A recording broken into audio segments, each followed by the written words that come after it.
Tabea, shalom, selamat pagi teman-teman, di mana saja teman-teman berada.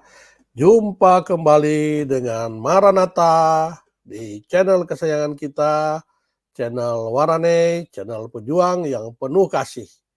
Puji Tuhan teman-teman, jika di hari ini, hari Jumat, hari-hari di penghujung minggu ini, kita masih diberikan kesempatan untuk berjumpa kembali ya. Kita kembali diberikan kekuatan, kesehatan dari Tuhan kita untuk kita bisa beraktivitas. Dan saya sendiri kali ini dalam kondisi yang sudah hampir pulih dari beberapa waktu yang lalu menghadapi penyakit flu teman-teman ya. Jadi suara saya agak terganggu kemarin, tetapi puji Tuhan sekarang sudah mulai kembali memulih ya. Sudah bisa kembali ceria kembali ya. Dan teman-teman, belakangan ini ada satu fenomena di mana lapor-melapor kepada pihak kepolisian menjadi tren di antara para YouTuber ya, terutama dari YouTuber Muslim ya, yang mereka katakan mereka tidak pernah melaporkan ke polisi, hanya orang-orang Muslim yang merasa tersinggung seperti para santri. Ternyata belakangan justru mereka dengan berapi-api, dengan semangat 45 ingin melaporkan para YouTuber Kristen yang merupakan teman-teman sejawat mereka dalam berdebat teman-teman ya. Berdebat itu bukan berarti langsung juga dialog langsung, tetapi kadang ada konten-konten yang seperti debat internal ya atau monolog, tetapi ditujukan kepada mereka yang berpahaman berbeda dengan yang membawakan konten tersebut. Teman-teman paham maksud saya ya. Jadi mereka melakukan hal yang sama, tetapi karena kerapuhan ya, mereka rapuh, mereka begitu mudah tersinggung dengan konten-konten yang dibawakan oleh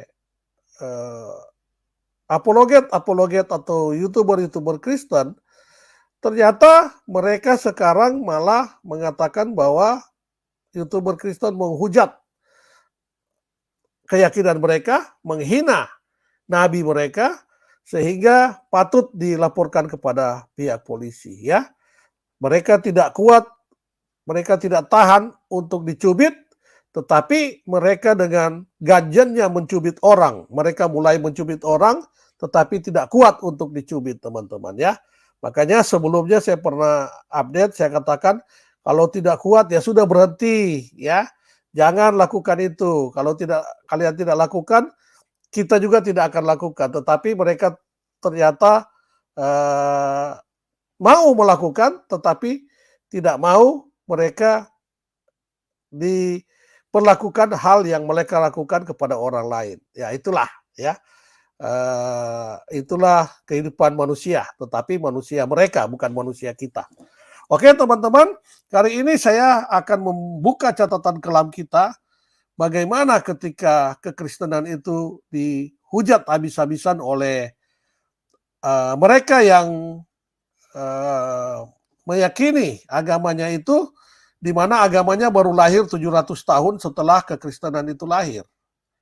Ya, dan mereka, catatan kelam kita saat itu orang Kristen seperti domba yang dibantai. Ya, domba yang dibawa ke pembantaian, kita terdiam, kita hanya bisa menyaksikan, kita hanya bisa merasakan hujatan mereka bertahun-tahun, berpuluh-puluh tahun.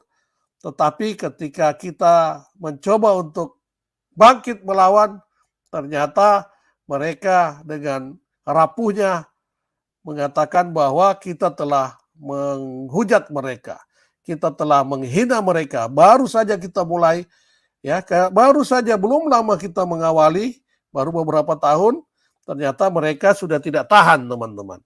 Oke, kita coba buka catatan kita ya teman-teman. Catatan kelam kita, di mana sejak tahun 30-an, 40 tahun yang lalu di dunia ini, muncul seorang pendebat yang mengaku sebagai misionaris Muslim, ya. Dia adalah misionaris Muslim, Ahmad Deedat. Secara internasional dia muncul, ya, di panggung-panggung debat, menantang setiap orang Kristen, menantang pendeta-pendeta Kristen, menantang para evangelis. Kemudian mereka menghujat kekristenan, ya, membuat konten-konten dan menyebarkan. Bahkan Arab Saudi sebagai negara, ya, yang mendapat keuntungan dengan hadirnya orang-orang seperti ini, mereka memberikan penghargaan, ya, dan terlibat pembiayaan dalam mereka menyebarkan hujatan-hujatan kepada kekristenan. Itulah Ahmad Deedat, ya. Puncaknya di periode 1985 sampai 1995. Tetapi orang ini meninggal dengan tersiksa selama beberapa tahun, ya, terkena stroke dan tidak bisa bergerak, ya, hanya bisa tertidur bertahun-tahun di rumah sakit, ya. Inilah Ahmad Deedat, debat legendaris, ya, ketika dia sering menghujat kekristenan di tahun-tahun itu. Nah, teman-teman masih ingat bahwa konten-konten dari Ahmad Deedat inilah yang dipakai oleh para penghujat-penghujat Kristen berikutnya. Oke. Nah, teman-teman, catatan sejarah lainnya mencatat Zakir Naik sejak tahun 65 kelahirannya sampai sekarang, ya. Puncaknya di tahun 80-an. 80-an, tahun 90-an. Dia meneruskan, ya, sepak terjang daripada Ahmad Deedat. Bahkan konten-konten Zakir Naik juga dipakai oleh para penghujat-penghujat kekristenan, ya.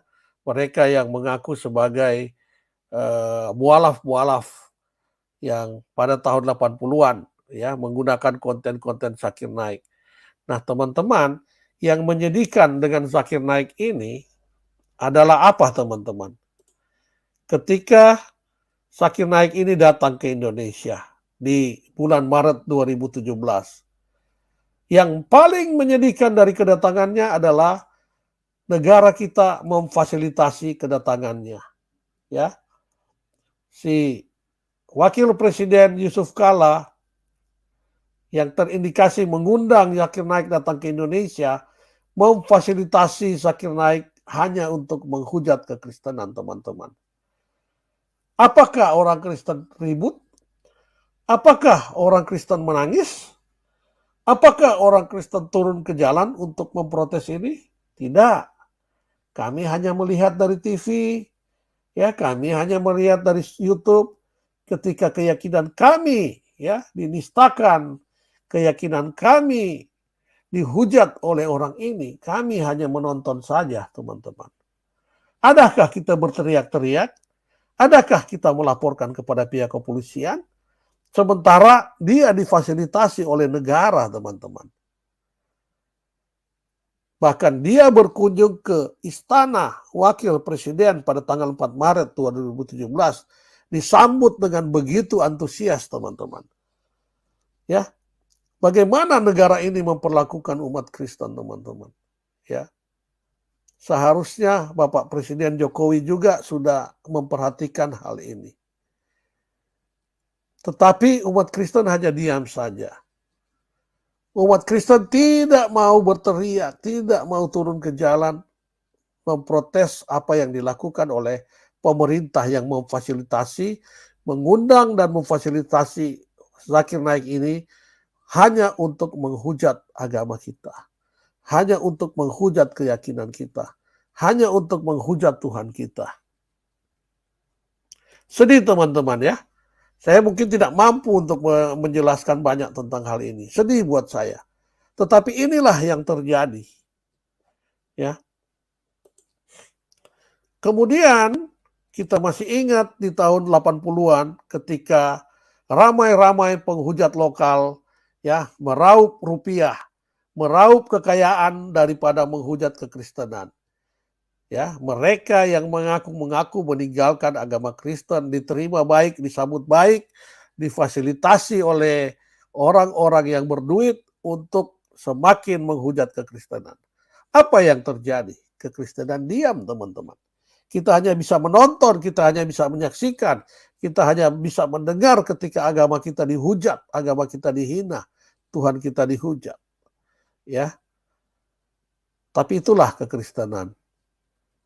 Yesus katakan, jangan kalian membalas. Biarlah pembalasan adalah hak saya. Tetapi Yesus mengatakan, berbahagialah kalian ketika kamu dihujat, dihina karena namaku. Ya, ketika kalian dicela, kalian dianiaya karena namaku. Jangan kalian membalas, pembalasan adalah hak saya. Dan itu yang terjadi. Apa yang dilakukan oleh negara? Pembiaran. Ketika orang Kristen diam, negara tidak melakukan respon apa-apa.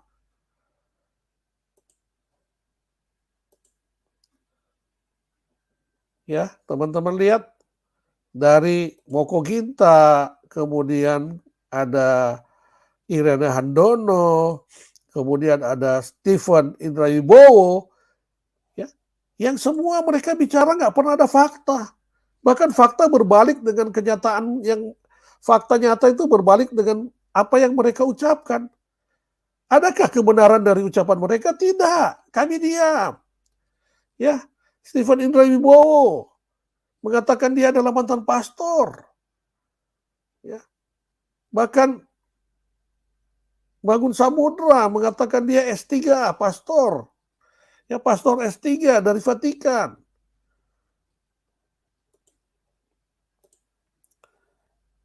Bahkan Yaya Waloni ya mempendetakan para pendeta merubah isi kitab. Dia sendiri yang merubah isi kitab dengan tangannya sendiri. Dia mengaku bahwa dia mengubah isi kitab dengan tangan sendiri. Negara diam pada saat itu. Ya. Pada saat itu ya teman-teman, saya katakan negara diam pada saat itu. Kemudian ada di sana Kainama ya yang mengatakan Bible telah dipalsukan. Seharusnya ada nama Muhammad di Bible. Sehingga dia katakan Bible telah dipalsukan. 30-an tahun itu lebih teman-teman. Kita dihujat, kita dihina, kita dinista, kita diam saja. 30 tahun bukan masa yang pendek teman-teman. Ya, dan puncaknya di Agustus 2019. Baru saja kita memperingati kemerdekaan Indonesia, viral sebuah video ya yang sudah beberapa tahun sebelumnya tetapi diviralkan di tahun 2019 itu. Seorang ustadz ya, seorang guru agama, seorang yang harusnya dihormati, seorang yang harusnya memiliki akhlak mulia, ya, seorang yang harusnya menjunjung nilai-nilai agama dan menghargai kemanusiaan, tetapi dia menghujat habis-habis kekristenan. Dia mengatakan di balik iman Kristen yaitu salib, di balik salib Kristen itu ada jin kafir di sana teman-teman. Itulah puncak penghujatan ketika agama Kristen di Indonesia ya dihujat habis-habisan. Sini sejarah masih mencatat teman-teman. Masih teringat persis di kepala kita bagaimana orang ini menghujat kita. Dan negara diam saja. Negara tidak melakukan apa-apa. Ketika umat Kristen mengatakan ini sudah puncak dari penghinaan kita. Ya, kami tahu kami tidak perlu membela Tuhan kita. Tetapi biarkanlah kami untuk beribadah. Biarkanlah kami untuk meyakini agama kami ini di negeri Indonesia. Sebagaimana janji Undang-Undang Dasar 45 untuk melindungi kami, orang-orang Kristen untuk beribadah sesuai dengan keyakinan kami. Kenapa keyakinan kami diusik? Kami teriak. Kami berhak sebagai seorang penduduk negara Republik Indonesia ini.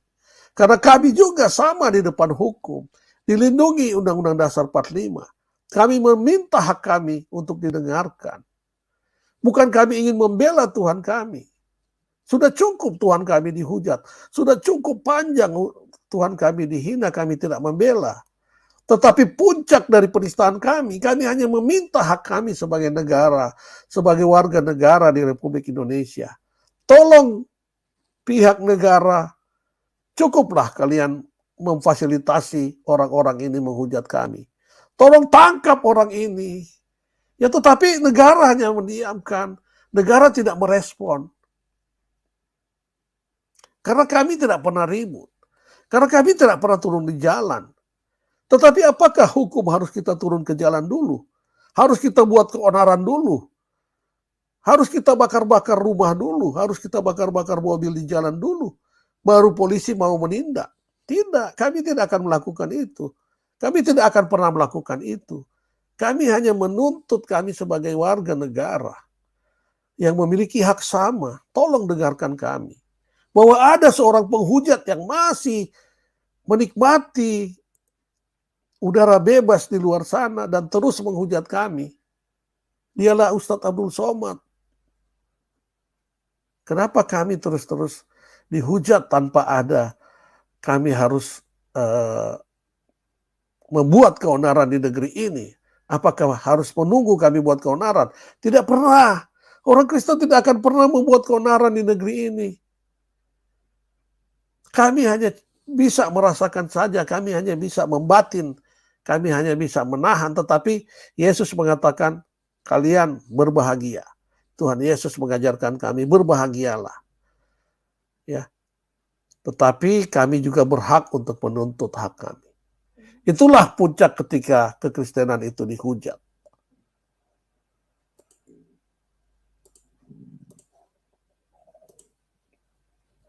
Sehingga dengan hujatan yang telah memuncak itu, bangkit apologet Kristen di Indonesia.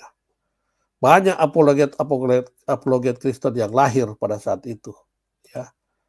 Sejak Agustus 2019, banyak apologet yang lahir.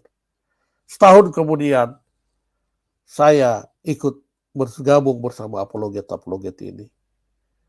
Ya, karena kami hanya mau membela keimanan kami, meminta hak-hak kami juga didengar. Meminta dengan hormat kepada semua penghujat-penghujat untuk berhenti menghujat kekristenan. Tetapi apa?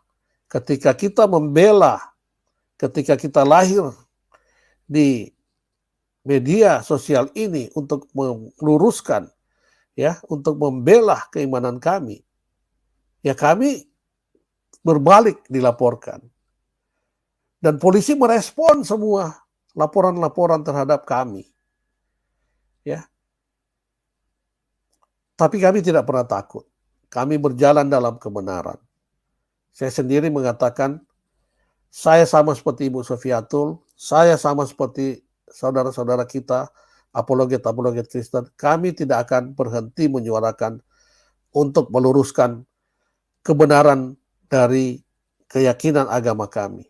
Kami yakin agama kami benar, kami meluruskan segala fitnah, segala hal-hal yang telah membengkokkan ajaran kami.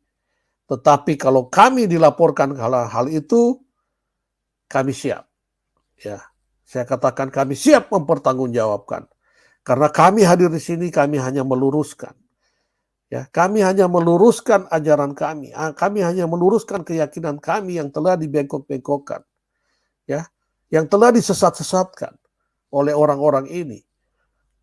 Tidak hanya mereka menghujat, tidak mereka menghina, tapi mereka menyesatkan ajaran kami.